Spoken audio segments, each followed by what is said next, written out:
Hello goblins and trolls, welcome back to my channel. As you know, I'm Hello Gargoyle. Today we are going to be discussing Riverdale Road.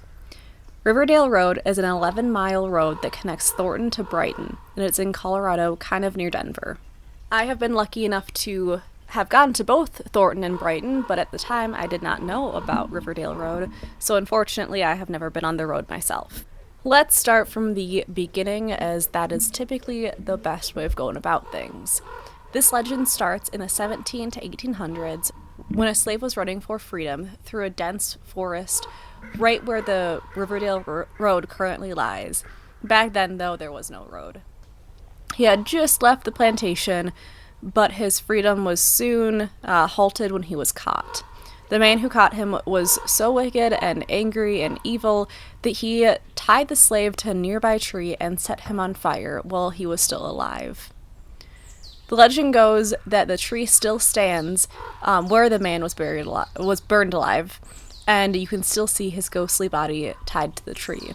As though revenge was had from beyond the grave, the plantation owner's mansion suddenly erupted in flames pretty soon after the slave's death. The man, the plantation owner, and his wife were both caught inside and died in the fire, but the mansion itself survived.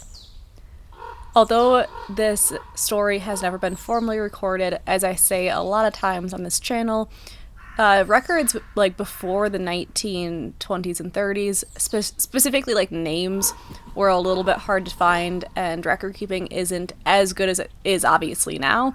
So it is possible that this all happened. Taking aside supernatural stuff, just objectively, it is possible a man killed a slave and that his mansion burned down with him inside. So, possible I buy the beginning of this story. The mansion comes back into this legend a couple times, but the biggest time it comes back is when another man bought this mansion. And if you remember, the mansion wasn't burned down completely. It was, from what I understand, it was good enough to live in. Unlike many others who had a bunch of wealth but little labor skills, this man apparently did, because he took it upon himself to build a gate. I did some research but couldn't find a ton about this gate other than that it was iron and it was never finished. The man apparently stopped midway through building this gate and was driven mad by some unknown force. Apparently he set fire to the mansion on Riverdale Road where his family was still sleeping inside. His family died. I couldn't find out if he died. Now, I'm going to bring up a character who's going to come up later on in the story.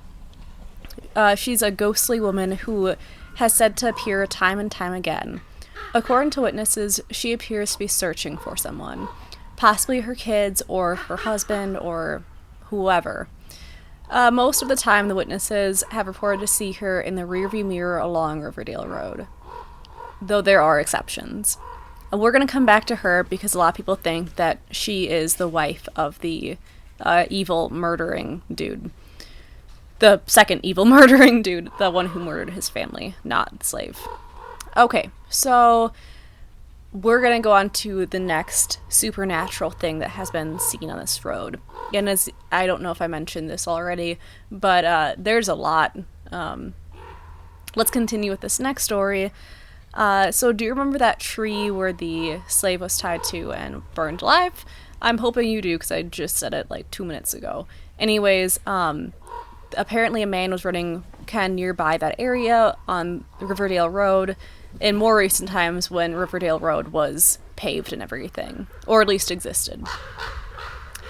Whether a car swerved and hit him or whether he ran out in front of it is unknown, but the result was still the same, that the jogger died, and he is still haunting the road. Occasionally, witnesses have heard the sound of knuckles tapping against their car windows, or hear the unmistakable sound of footsteps. According to the legend, he is still out there looking for the one who killed him. Some people, either crazy, brave, or both, have parked their car underneath a bridge that sits right beside that old haunted tree. Many people claim to hear the unnerving sound of someone scraping their fingernails across the roof of their car. that's kind of, unsettling. I would not want to do that ever. I'm not parking under that bridge. Comment below if you would. I'm not going to. Okay, so the reality of the story. Again, I couldn't find any names or dates attributed to this story, but there were a ton of witnesses that claimed to have been in these situations. So, inconclusive. Again, realistically, yes, a man could have died on that road. I'm sure men have died on that road.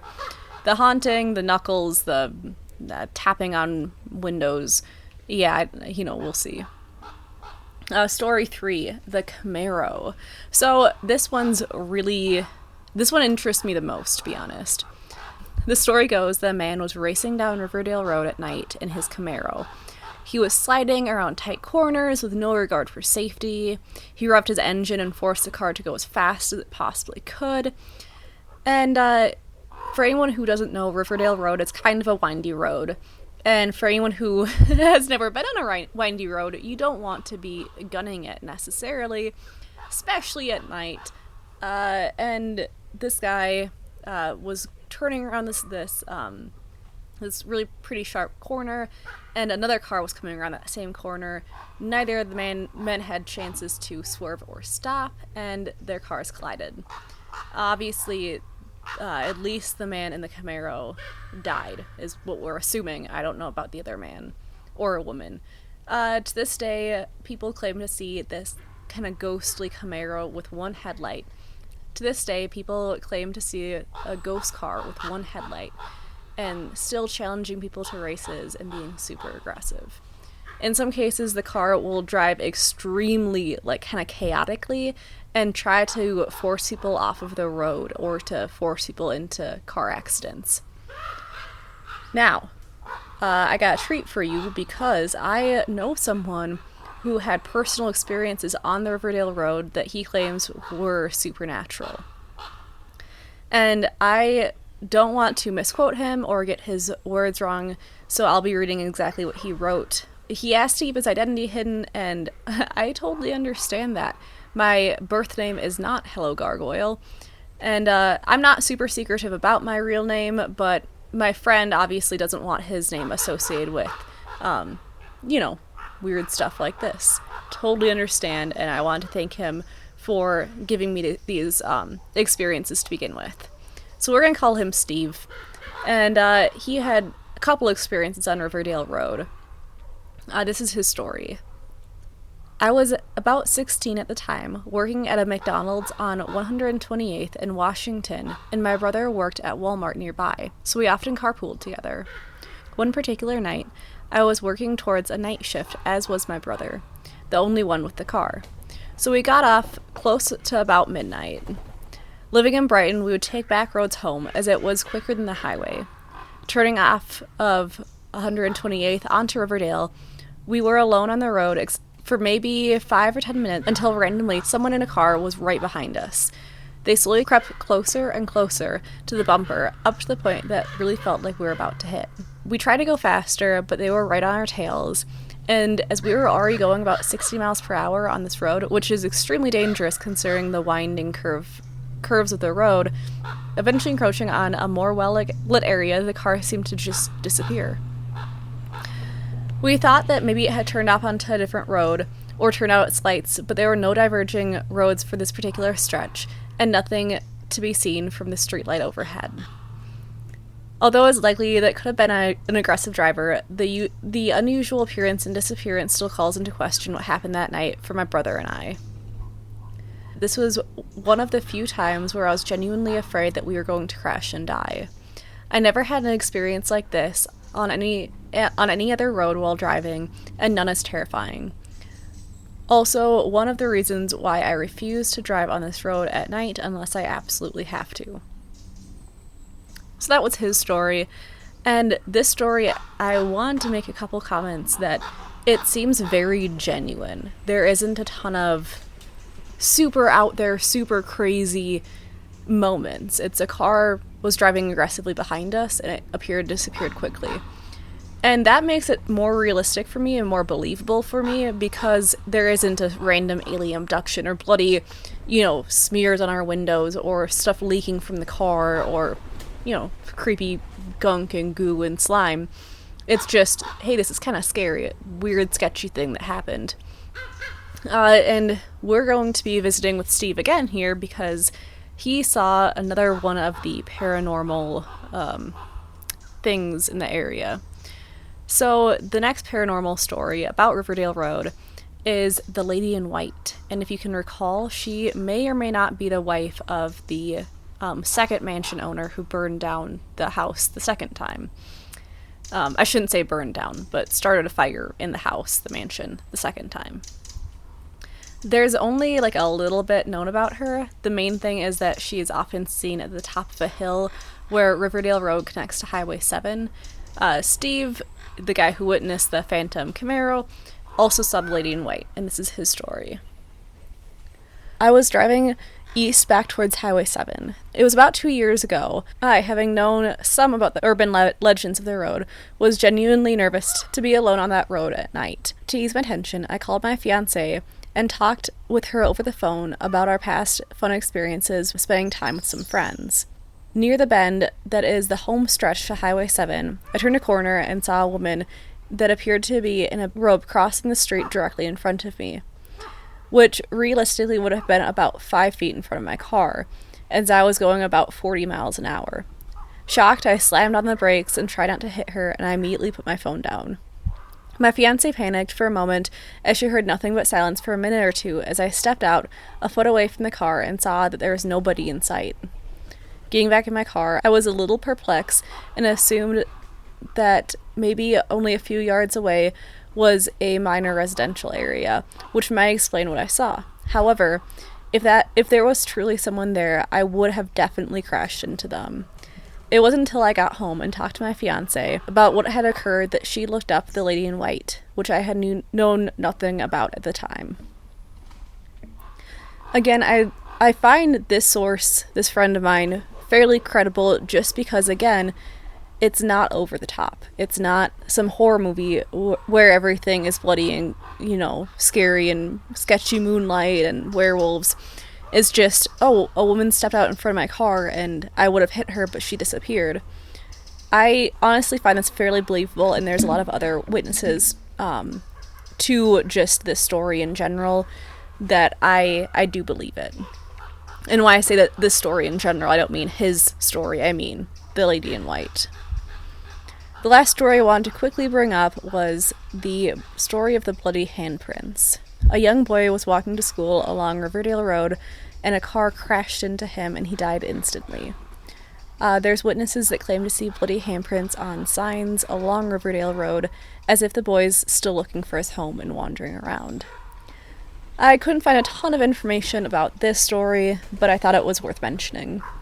Okay, so now there was a lot of not information that I found out there. Mainly just the same story said over and over in slightly different ways. And there wasn't a ton of witnesses who came forth with names and dates, though there were more than I have seen for a while. So aside from Steve, I really wouldn't have any reason to suspect that this road is truly haunted. But again, there are a ton of witnesses, which does help me think there's a chance. So one thing I do want to mention is I have a kind of a simple explanation to what people could be seeing. If you can remember, a lot of these scary things happen at night.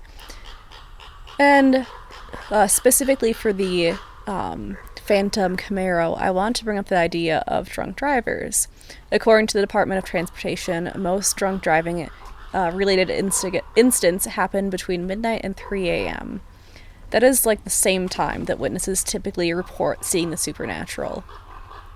So, again, it could be a drunk, angry driver who is the Camaro, who is driving that sports car or whatever. Other explanations include sleep deprivation or exhaustion of the people who witnessed it. Being tired can cause hallucinations and things like that, and I'll have my sources listed below for this claim. So again, yes, it could be haunted. It could be people drinking. It could be people being tired and driving at night. So I'm honestly kind of at a loss for what I believe. So what do you guys all think? Have you ever been to Riverdale Road? I, again, have been to the area, but never specifically to Riverdale Road. Thanks for subscribing and liking and commenting. And I'd like to thank my sources, again, listed below. A special thanks to Tyler Grossman from CCL Productions, who provided me with extra research. And another special thanks to the witness, who we have been calling Steve. So again, I love telling these stories, and it'd be a great help if you could like and comment and subscribe. See you later, my friends. Bye-bye.